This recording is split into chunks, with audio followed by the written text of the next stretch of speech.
ቀትን እናያለን ማለት ይቅርታ፣ ሚስጥረ ንስሐን እናያለን ማለት ነው። ዛሬ ይሰማል አይደል? ድምጼ ይሰማችኋል? ይሰማሉ መምህር ይሰማሉ። እሺ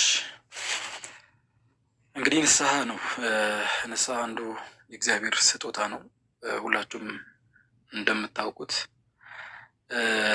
እንግዲህ ወደ ፈጣሪ የምንመለስበትን ጸጋ አድርጎ እግዚአብሔር አምላክ ለሰው ልጅ ከሰጠው ስጦታ መካከል አንዱ ንስሐ ነው።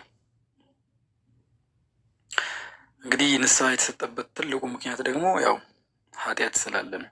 ሁላችንም እንደምናውቀው ለዚህ ነው በብዙ የመጽሐፍ ቅዱስ ክፍል ራሱ እግዚአብሔርም ንስሐን ሰርቶ የሰጠን በኃጢአት ምክንያት እንደሆነ ሁላችንም እናውቃለን።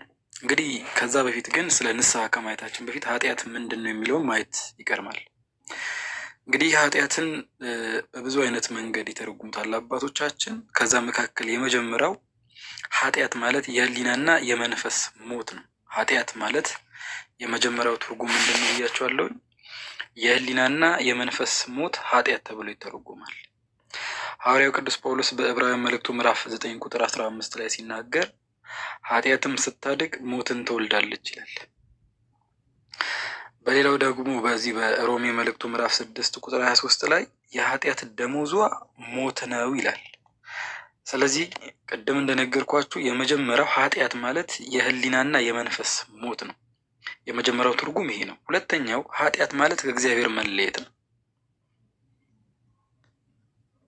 እንደውም ትልቁ ነጥብ የሚጠቀሰው ኃጢአት ማለት ከእግዚአብሔር ምን ማለት ነው ብያችኋለሁ። መለየት ኃጢአት ተብሎ ይጠቀሳል፣ ከእግዚአብሔር መለየት። ለዚህ ጥሩ ምሳሌ የሚሆነን ደግሞ አዳም ነው።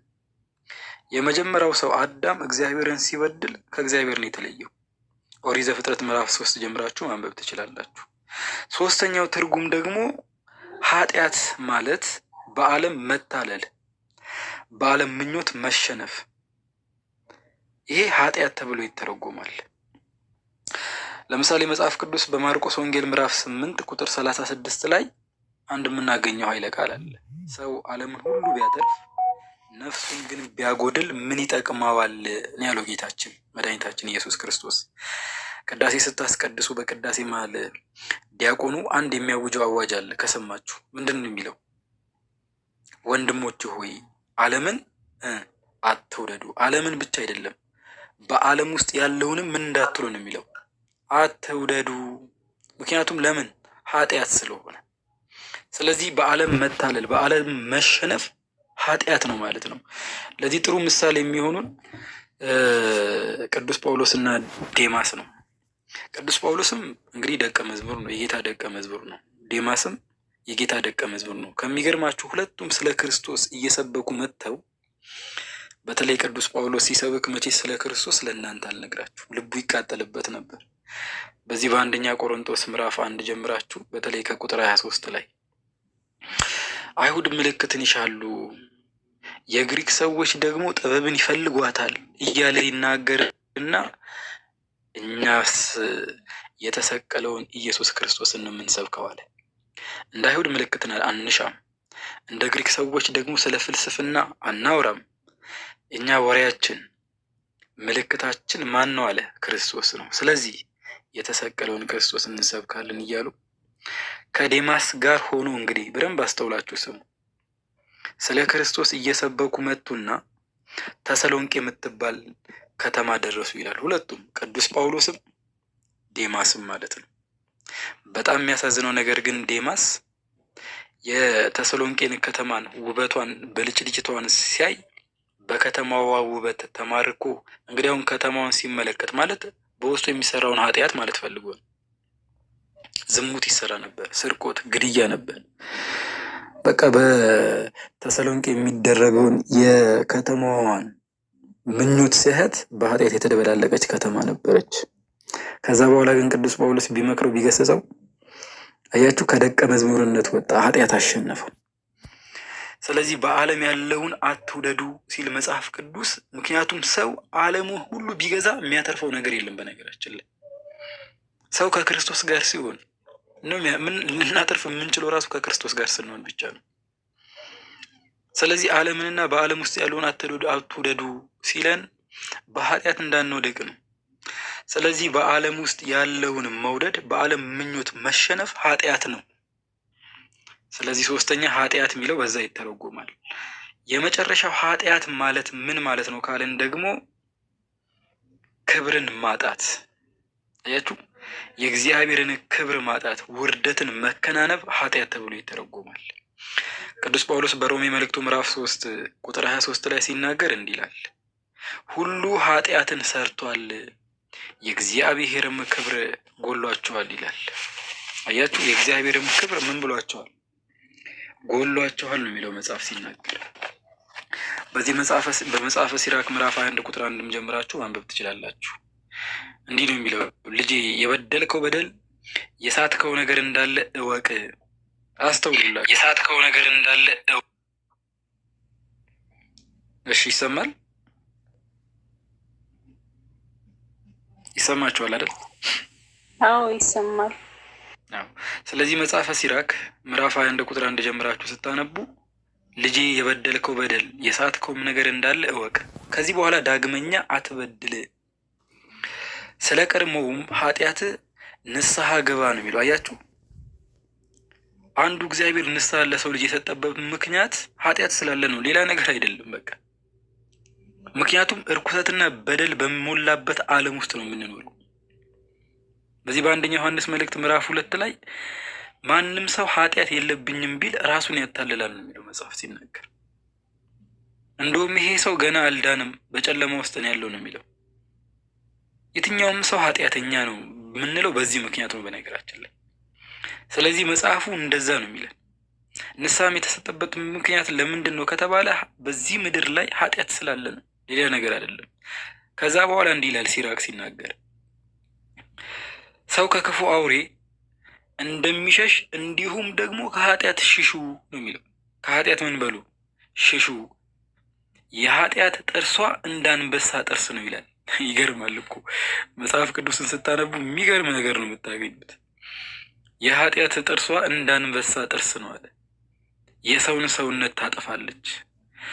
በሁለት ወገን ስለት ያለው ሴፍ እንዲያጠፋ ኃጢአት እንደዚሁ ያጠፋል ነው የሚለው። ከቆሰሉ ዘንድ ከቆሰለችም ዘንድ ለቁስል ድነት የለውም ይላል። የኃጢአተኞች ህብረታቸው እንደ ገለባ ክምር ነው ካለ በኋላ ፍጻሜያቸውም ለገሃነም ይሆናል፣ መንገዳቸውም ይላል ጉሳቁስ ነው ብሎ ነው የሚያስቀምጠው መጽሐፈ ሲራክ ምዕራፍ 21 ስታነቡ ማለት ነው። ስለዚህ ቅድም እንደነገርኳችሁ ኃጢአት ማለት የመጨረሻው ትርጉም ምን ብለን ያስቀምጥ ነው? ክብርን ማጥያት፣ ውርደትን መከናነብ ኃጢአት ተብሎ ይተረጎማል ማለት ነው። በዚህ ምክንያት ምን አስፈለገ? ንስሐ ያስፈልጎናል ነው። ስለዚህ ስለ ንስሐ ዛሬ እስኪ እግዚአብሔር የወደደውን የፈቀደውን በደንብ እንይ እስኪ። ምክንያቱም ቅድም እንደነገርኳችሁ ኃጢአትና እርኩሰት በሞላው ዓለም ውስጥ ስላለም ብዙዎቻችን መውደቅ መነሳት ያጋጥመናል። እንደውም ብዙ ወጣት ዛሬ በኃጢአት ነው የሚመላለሰው፣ እኔንም ጨምሮ ማለት ነው። ስለዚህ ስለ ንስሐ በደንብ ልናውቅ ያስፈልጋል። ስለዚህ ንስሐ ምንድን ነው ካልን የግዕዙ ነሳ ይለዋል፣ የግዕዙ ቃል ማለት ነው። ንስሐ የሚለው ትርጉም የመጀመሪያው ምን ተብሎ ይተረጎማል? መጸጸት፣ መቆርቆር፣ ማዘን ማለት ነው። ስለሰራ ነው ኃጢአት መጸጸት፣ ስለበደልነው በደል መቆርቆር፣ ማዘን ማለት የመጀመሪያው ትርጉም ይሄ ነው ንስሐ ማለት። ሁለተኛው ንስሐ የሚለው ቃል ሲተረጎም ወደ እግዚአብሔር መመለስ ወይም ደግሞ ወደ ልቦናችን መመለስ ማለት ነው። በሌላ ትርጉም ሲተረጎም ንስሐ ማለት ወደ ልቦናችን መመለስ፣ ወደ እግዚአብሔር መመለስ። ይሄ ምን ተብሎ ይተረጎማል? ንስሐ ተብሎ ይተረጎማል። አሁን የብዙዎቻችን ችግር ለምሳሌ ንስሐ እንገባለን፣ ደጋግመን እግዚአብሔርን የምንበድለው ወደ ልቦናችን ስላልተመለስን ነው። ሲጀመር ራሱ ወደ ልቦናችን ስላልተመለስን። ምክንያቱም መጽሐፍ ምንድን ነው የሚለው? ሰው በክርስቶስ ኢየሱስ አምኖ ሲጠመቅ ኃጢአቱን ይሰቅለዋል። በቃ ኃጢአትን ይተዋል፣ ወደ ልቦናው ሲመለስ ማለት ነው የሰው ልጅ። ስለዚህ ወደ እግዚአብሔር መመለስ፣ ወደ ልቦናው መመለስ መጽሐፍ ቅዱስ እንደሚለው ይሄ ንስሐ ተብሎ ይጠራል። እስኪ መጽሐፍ ቅዱስን ጠቅሰን እንይ። በዚህ በሉቃስ ወንጌል ምዕራፍ 15 ቁጥር 11 ጀምራችሁ ስታነቡ አንድ ታሪክ ታገኛላችሁ። ጌታችን መድኃኒታችን ኢየሱስ ክርስቶስ ያስተማረው ትምህርት ነው፣ በምሳሌ ማለት ነው። እንዲህም አለ ይላል። አንድ ሰው 2 ልጆች ነበሩት። ከእነርሱም ታናሹ አባቱን አባቴ ሆይ ከገንዘብ የሚደርሰኝን ክፍል ስጠኝ አለው። ገንዘቡንም አካፈለው። ከጥቂት ቀንም በኋላ ታናሹ ልጅ ገንዘቡን ሁሉ ሰብስቦ ይላል ወደ ሩቅ አገር ሄደ። ከዚያም እያባከነ ገንዘቡን በተነ። ሁሉንም ከከሰረ በኋላ በዚያች ሀገር ጽኑ ራብ ሆነ ነው የሚለው። እርሱም ይጨነቅ ጀመር። ሄዶም ከዚያች ሀገር ሰዎች ከአንዱ ጋር ተዳበለ። እርሱም እሪያ ሊያሰማራ ወደ ሜዳ ሰደደዋል። እሪያዎቹም ከሚበሉት 10 ሊጠግብ ይመኝ ነበር። ይህ ሰው ከአባቱ ቤት እንግዲህ በክብር ነው የወጣው አይደል? አንዳንድ ጊዜ እኮ እንደው ዓለም ጥሩ ነገር መስጠን እየመሰለ የእግዚአብሔርን ቤት ትተን የወጣን ሰዎች የለንም? አሁን እውነት ከዓለም ምንድን ነው? እስኪ እንደው ዓለም የትኛው እውነተኛ ደስታ፣ እውነተኛ ሰላም ሰጥታን ነው? እንግዲህ እግዚአብሔር እውነት ልቦናችንን ካልመለሰልን በጣም አስቸጋሪ። በጣም የሚገርማችሁ ነገር ይህ ትንሽ ልጅ ከአባቱ ቤት ሲወጣ ጠግቦ ነው የወጣው። በአባቱ ቤት የሚበላው አላጣም፣ የሚጠጣው አላጣም። ዛሬም ሰው ከቤተ ክርስቲያን እውነቴን እኮ ነው የምነግራችሁ፣ ምንም ሳያጣ እንዲሁ ተሰናክሎ የሚወጡ ብዙ ሰዎች አሉ ከቤተ ክርስቲያን። ከዛ በኋላ ለመመለስ ደግሞ ወደ ቤተ ክርስቲያን ይከብደናል ብዙዎቻችን። ይህን ትምህርት ክርስቶስ በምሳሌ ያስተማረን በዚህ ልክ እንድንረዳው ነው። አያችሁ፣ እሪያዎቹም ከሚበሉት 10 ሊጠግብ ይመኝ ነበር። ይህ ሰው የሚሰጠውም አልነበረም፣ ወደ ልቡም ተመለሰ ይላል። ችግር የለውም፣ በቃ ትልቁ ነገር የሚያስፈልገው ይሄ ነው። ወደ ልቡ ገንዘቡንም አካፈለው። ከጥቂት ቀንም በኋላ ታናሹ ልጅ ገንዘቡን ሁሉ ሰብስቦ ወደ ሩቅ ሀገር ሄደ። ከዚያም እያባከነ ገንዘቡን በተነ። ሁሉንም ከከሰረ በኋላ በዚያች ሀገር ጽኑ ረሃብ ሆነ። ይሰማል አይደል? አሁን ድምጼ? አዎ ይሰማል። እርሱም ይጨነቅ ጀመር። ሄዶም ከዚያች ሀገር ሰዎች ከአንዱ ጋር ተዳበለ። እርሱም እሪያ ሊያሰማራ ወደ ሜዳ ሰደደ። እሪያዎቹም ከሚበሉት 10 ሊጠግብ ይመኝ ነበር፣ የሚሰጠውም አልነበረም። አሁን ከአባቱ ቤት ይሄ ትንሹ ልጅ፣ ይህ አባት 2 ልጆች ነው ያሉት፣ ትልቅና ትንሽ። ትንሹ ልጅ ግን ጠግቦ ነው የወጣው ብያቸዋለሁ፣ ቀደም ነግሬያቸዋለሁ። ከአባቱ ቤት የጎደለበት ነገር የለም፣ ከአባቱ ቤት ያጣው ነገር የለም። ጥጋብ ነው ያጣው ከአባቱ ቤት። ነገር ግን ምንድን ነው የሚለው? ወደ ሩቅ አገር ተሰደደ። ወደ ሩቅ አገር ከተሰደደ በኋላ ግን አንድ ትልቅ ችግር ገጠመው፣ ተራበ ነው የሚለው መጽሐፉ።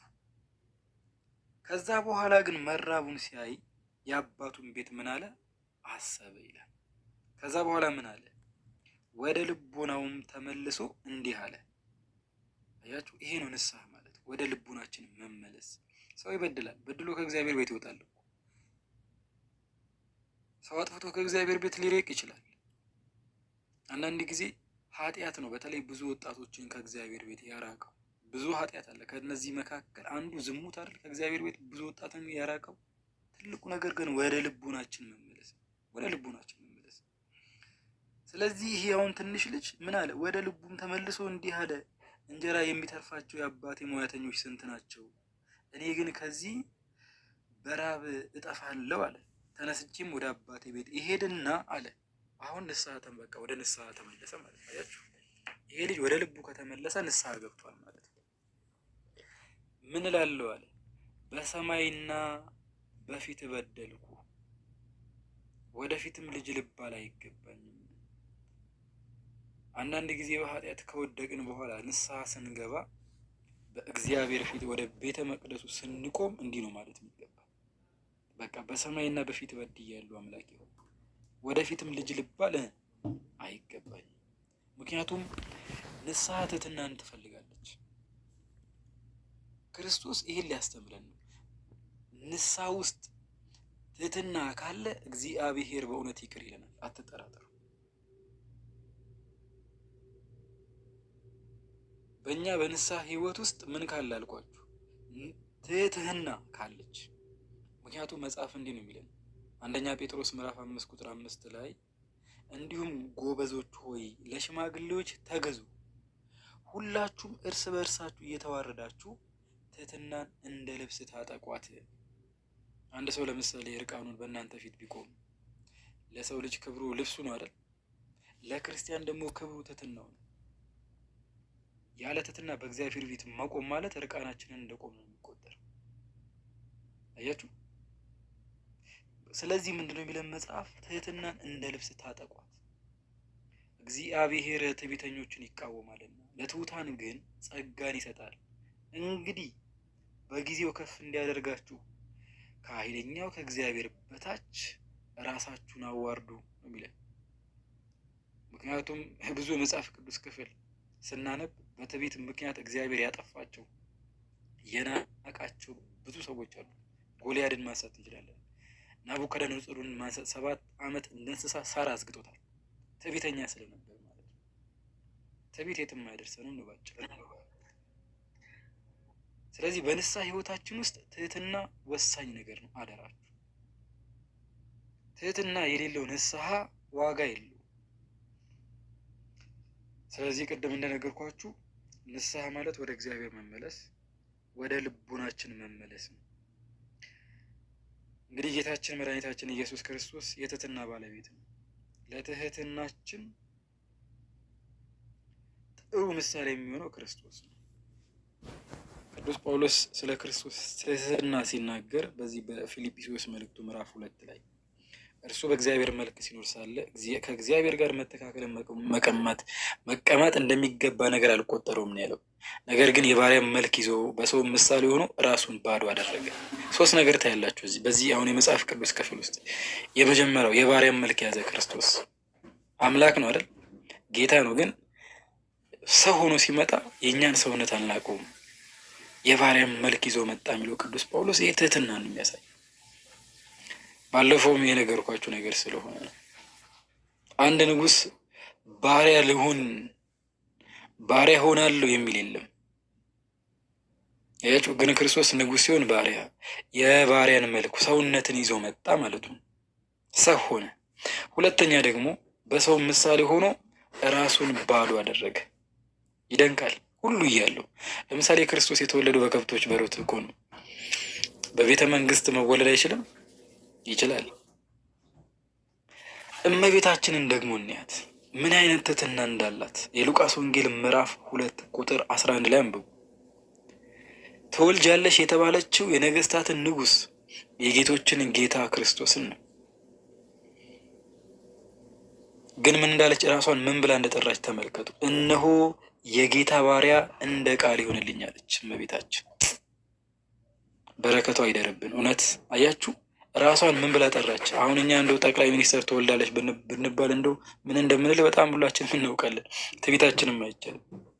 እመቤታችን ግን አምላክን እንደምትወልድ እያወቀች እንኳን የጌታ ባሪያ ብላ ራሷን ጠራች። ይሄ ነው ትህትና። ስለዚህ ንስሐ ስንገባ ትህትና ከሌለው ዋጋ የለውም የኛ ትህትና ማለት። ስለዚህ ሁለተኛው ነጥብ ንስሐ ማለት ወደ እግዚአብሔር መመለስ ነው። ወደ እግዚአብሔር መቅረብ ነው።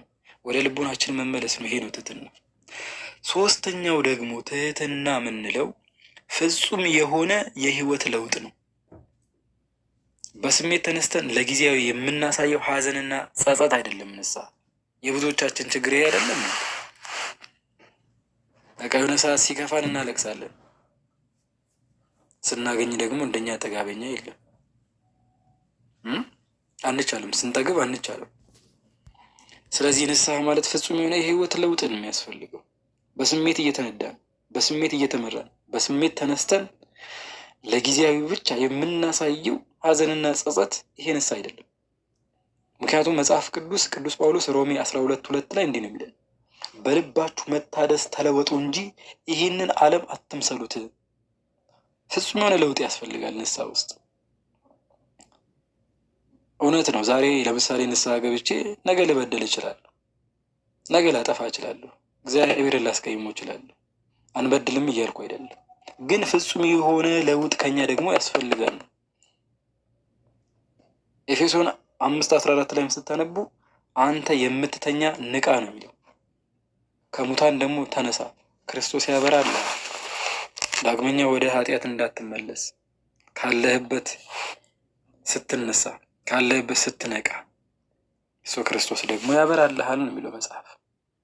ስለዚህ ንስሐ ማለት ፍጹም የሆነ የህይወት ለውጥ ነው ማለት ነው እንጂ በስሜት እየተመራን በስሜት እየተነዳን የምናሳልፈው ህይወት አይደለም ነው። የመጨረሻው ንስሐ የምንለው ደግሞ ስለተደረገልን ፍቅር፣ ስለተደረገልን ውለታ ስንል ኃጢአትን መተው ነው፣ ኃጢአትን መናቅ። ይህ እኮ ነው ንስሐ። በቃ ሌላ ትርጉም የለውም። አያችሁ፣ የተደረገልን የቤዛነት ስራ አለ። ማን ነው ይህንን የቤዛነት ስራ ያደረገልን? ክርስቶስ። ይህንን እያሰብን፣ ይህንን ፍቅር እያሰብን፣ ይህንን ውለታ እያሰብን ኃጢአትን መናቅ፣ ኃጢአትን መተው፣ ይሄ ምን ተብሎ ይጠራል? ንስሐ ተብሎ ይጠራል። ንስሐ ምንለው ነው? ምክንያቱም በዚህ በአንደኛ ዮሐንስ መልእክት ምዕራፍ 3 ቁጥር 16 ላይ እርሱ ስለኛ ነፍሱን አሳልፎ ሰጥቷል። ሰዎች በደንብ ስሙኝ። እርሱ ስለኛ ነፍሱን አሳልፎ ሰጥቷል፣ በዚህም ፍቅር ምን እንደሆነ አውቀናል ይላል ዮሐንስ። ስለዚህ ፍቅር ስንል ነው ኃጢአትን ምን ተወው፣ ኃጢአትን የምንንቀው። አያችሁ፣ ይሄ ነው ንስሐ። በቃ ፍቅርም እንደዚህ ነው ይላል እዛው ምዕራፍ 4 ላይ ስታነቡ እግዚአብሔር ራሱ እርሱ እንደወደደን ስለ ኃጢአታችን ማስተሰሪያ ይሆን ዘንድ ልጁን እንደላከው ይላል። ከዚህ የበለጠ ፍቅር አለ? ከዚህ የበለጠ ፍቅር አለ ወይ? የለም። በሮሜ መልእክቱ ላይ ምዕራፍ 5 ቁጥር 6 ጀምራችሁም አንብቡ። ገና ደካሞች ሳለን ክርስቶስ ዘመኑ ሲደርስ ስለ ኃጢአተኞች ነው የሞተው። ስለዚህ ፍቅር ስንል ኃጢአትን መተው፣ ኃጢአትን መናቅ ምን ተብሎ ይጠራል? ንስሐ ተብሎ ይጠራል። አያስፈልግም የሚል አካል እንደሌለ መቼስ ይኖራል ብዬም አላስብም። አያችሁ፣ ቅዱስ ጴጥሮስን በዚህ በሐዋርያት ሥራ ምዕራፍ 2 ቁጥር 37 ጀምራችሁ ስታነቡ ንስሐ ግቡ ነው ያለው። ኃጢአታችሁ የሚሰረይ ዘንድ በኢየሱስ ክርስቶስ ስም ተጠመቁ አለ። ንስሐ አባቶቻችን አስተምረውናል፣ ክርስቶስም አስተምረውናል። የንስሐው ባለቤትም ራሱ ክርስቶስ ነው። ስለዚህ ቅድም እንደነገርኳችሁ ከኃጢአታችን ለመታጠብ ንስሐ መግባት መቻል አለብን። አንድ ማስረጃ ልስጣችሁ። ትንቢተ ኢሳይያስ ምዕራፍ 1 ቁጥር 18 ላይ ትንቢተ ኢሳይያስ ምዕራፍ 1 ቁጥር 18 እንዲህ ይላል፣ ኑ እንዋቀስ ይላል እግዚአብሔር፣ ኃጢአታችሁ እንደ አለላ ብትሆን፣ አለላ ታውቃላችሁ አይደል? እንደ አለላ ብትሆን እንደ አመዳይ ትነጻለች፣ እንደ ደምን ብትቀላ እንደ ባዘቶ ትጠራለች ነው የሚለው። ስለዚህ የመጀመሪያው የንስሐ አስፈላጊነት ስርየተ ኃጢአትን ያሰጠናል ብለን እናምናለን፣ ከኃጢአታችን ለመታጠብ። ሁለተኛ ንስሐ ያስፈለገበት ምክንያት ከፈጣሪ ጋር ሁለት ሰዎች ሊጸልዩ ወደ ቤተ መቅደስ ወጡ። አንዱ ፈሪሳዊ፣ ሁለተኛው ቀራጭ። ፈሪሳዊ ቆሞ በልቡ ይህን ሲጸልይ ነበር፣ እግዚአብሔር ሆይ እንደ ሌላ ሰው ሁሉ ቀማኞች፣ አመፀኞች፣ አመንዝሮች ወይም ደግሞ እንደዚህ ቀራጭ ስላልሆንኩ አመሰግናለሁ አለ። ተመልከቱ፣ አሁን መመጻደቅ ጀመረ። በየሳምንቱም 2 ጊዜ ጾማለሁ፣ ከማገኘውም ሁሉ አስራት አወጣለሁ አለ። ቀራጩ ግን ነው የሚለው፣ ቀራጩ ግን በሩቅ ቆሞ ዓይኖቹን እንኳን ወደ ሰማይ ሊያነሳ እንኳን አልወደደም። ለምንድን ነው ዓይኖቹን ወደ ሰማይ ሊያነሳ እንኳን ያልወደደው? ሰማይ የእግዚአብሔር የዙፋኑ መገለጫ ነዋ። ምድር የእግሩ መረገጫ ናት። ይህንን በማሰብ አያችሁ፣ ዓይኑን እንኳን ወደ ሰማይ ሊያነሳ አልወደደም። ነገር ግን አምላኬ ሆይ አለ፣ እኔ ኃጢአተኛውን ማረኝ እያለ ደረቱን ይደቃ ነበር። ኃጢአትን ማመን ማለት ይሄ ነው።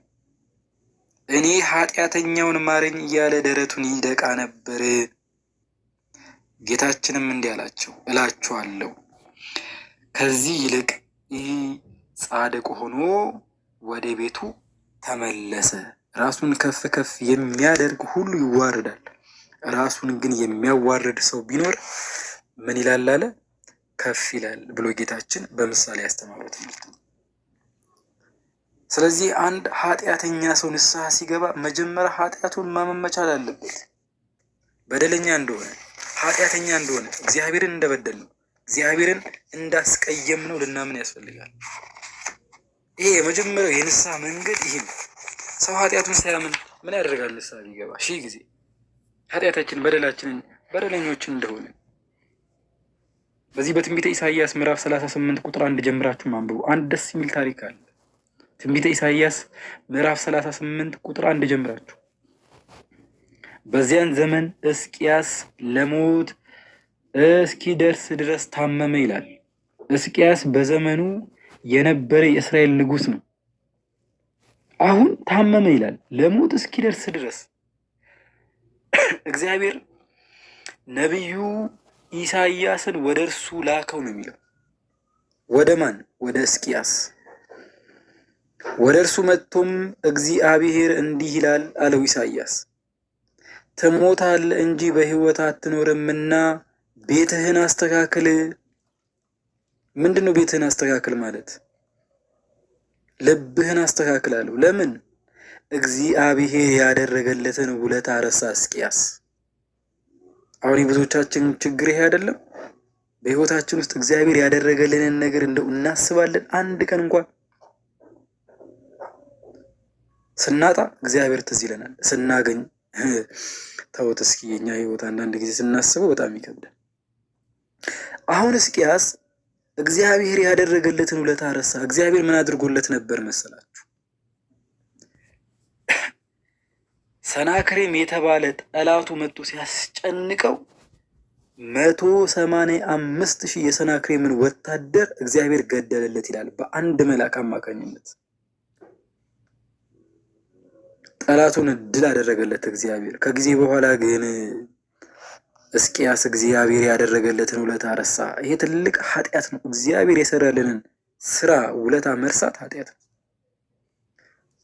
ስለዚህ ሕዝቅያስ በታመመ ጊዜ ኢሳይያስን ወደ ሕዝቅያስ ላከውና ትሞታለህ እንጂ በሕይወት አትኖርምና ቤትህን አስተካክል አለው። ቤት የተባለው ልቡን ነው። ሕዝቅያስም አሁን ተመልከቱ፣ ይህንን ተናገረና ኢሳይያስ ወጣ ይላል። ከዛ ቤት ወጣ፣ ከሕዝቅያስ ቤት ወጣ። በዚህ ጊዜ ሕዝቅያስ ምንድን ያደረገው? ተኛ እንዴ? ምን እንዳደረገ ተመልከቱ። ሕዝቅያስም ፊቱን ወደ ግድግዳው መልሶ እንዲህ ሲል ወደ እግዚአብሔር ጸለየ። አንዳንድ ጊዜ ኃጢአት ሲያደክማችሁ፣ እቺ ዓለም ስታደክማችሁ እንዲህ ነው ማድረግ ያለባችሁ። ሁላችሁ ፊታችሁን ወደ እግዚአብሔር መልሱ፣ ወደ እግዚአብሔር ጸልዩ። በቃ ሌላ አጽናኝ አትፈልጉ፣ በሰውም አትደገፉ። መደገፍ ካለባችሁ በእግዚአብሔር ተደገፉ። ብዙ ስብራት፣ ብዙ ሐዘን፣ እውነቴን ነው፣ ብዙ ችግር ያለባችሁ ሰዎች ትኖራላችሁ፣ እዚህ ውስጥ ትኖራላችሁ። ምክንያቱም ይህች ዓለም የመከራ ዓለም ስለሆነች። ግን ፊታችሁን ወደ እግዚአብሔር አዙሩና ወደ እግዚአብሔር ጸልዩ። እግዚአብሔር ለሁሉም መልስ አለው። አታምኑም? ይሄን አታምኑም ወይ? በቃ እንዲህ ብሎ ጸልየ። በጣም ይገርመኛል። አቤቱ በፊትህ በእውነትና በፍጹም ልብ እንዲሄድኩ ደስ የሚያሰኝንም እንዳደረግኩ ታስብ ዘንድ እለምንሃለሁ አለው እግዚአብሔርን። ሕዝቅያስ እኮ ነው የሚጸልየው እንዲህ እያለ። ሕዝቅያስም እጅግ አድርጎ አለቀሰ። አያችሁ፣ አለቀሰ ወደ እግዚአብሔር። አሁን እዚህ ጋር የምትመለከቱት ምንድን ነው? የቀድሞ የሰራው ጥቂት መልካም ነገር እሷንም እንደው አስብልኝ።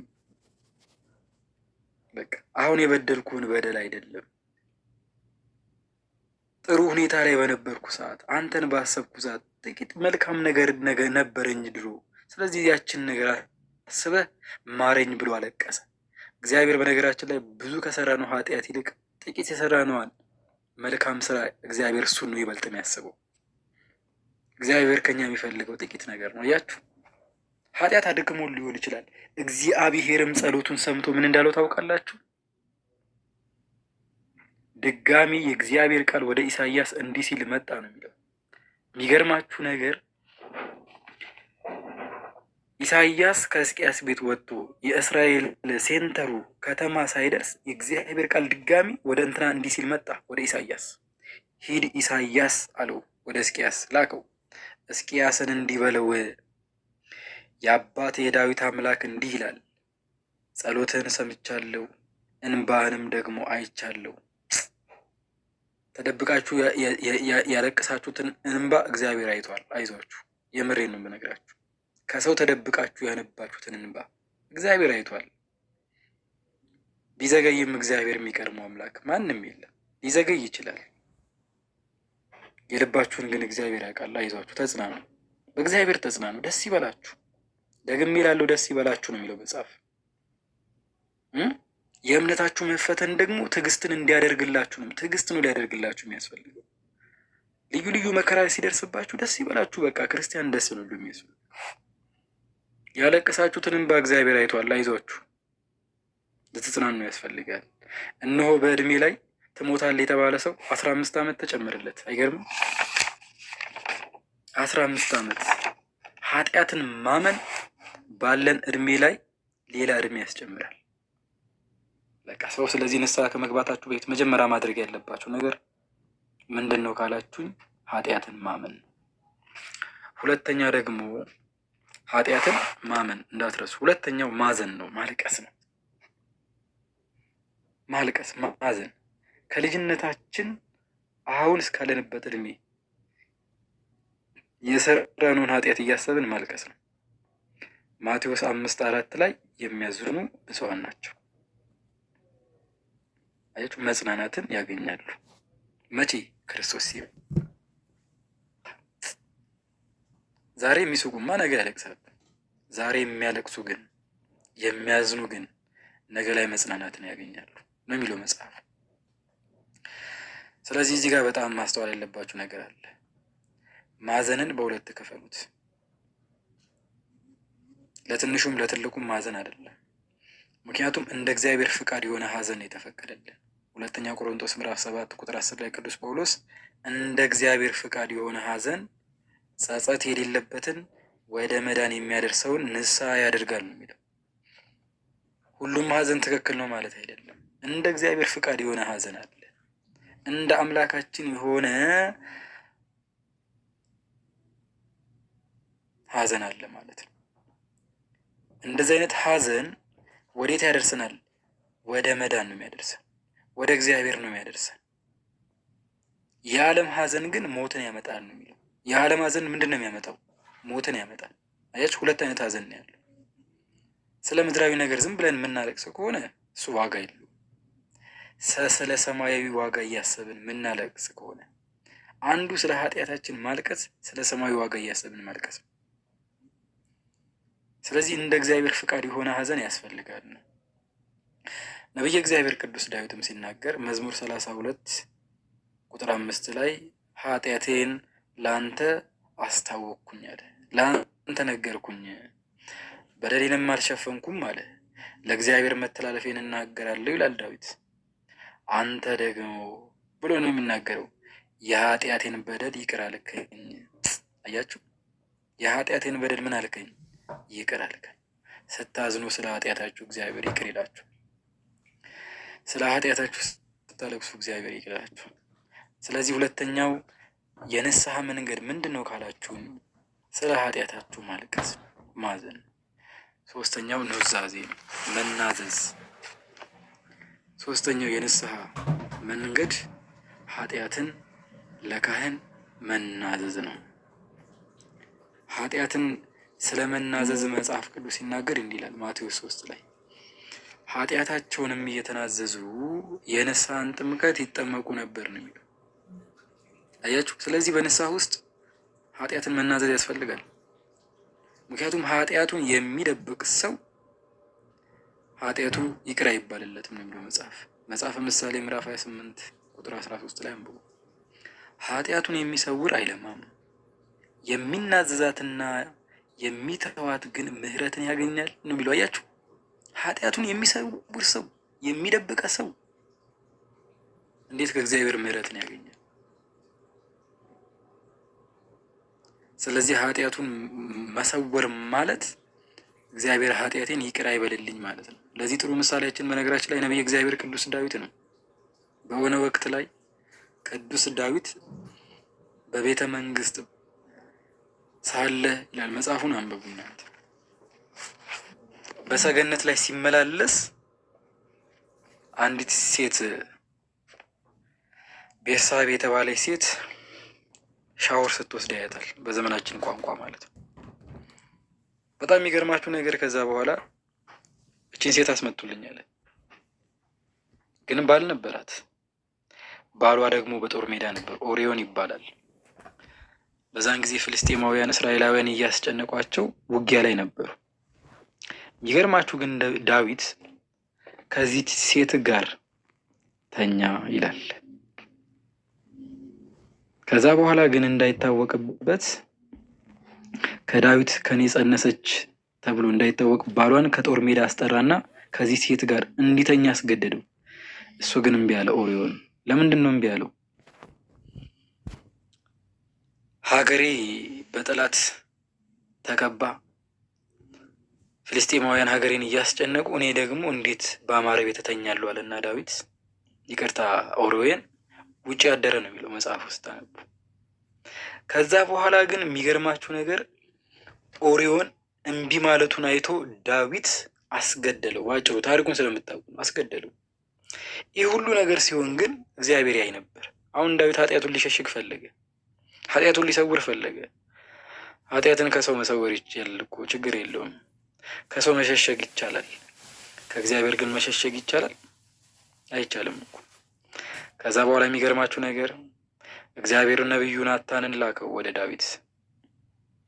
ናታን ወደ ዳዊት ሄደና አንድ ነገር በምሳሌ ነገረው። በአጭሩ ታሪኩን ስለምታውቁት ግን ስለ አንድ ፈንታ 4 እጥፍ ትቀበላለህ ነው ያለው።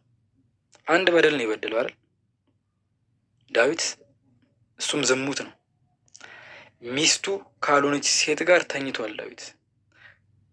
ስለዚህ ስለ አንድ ፈንታ 4 ትቀበላለህ ተባለ።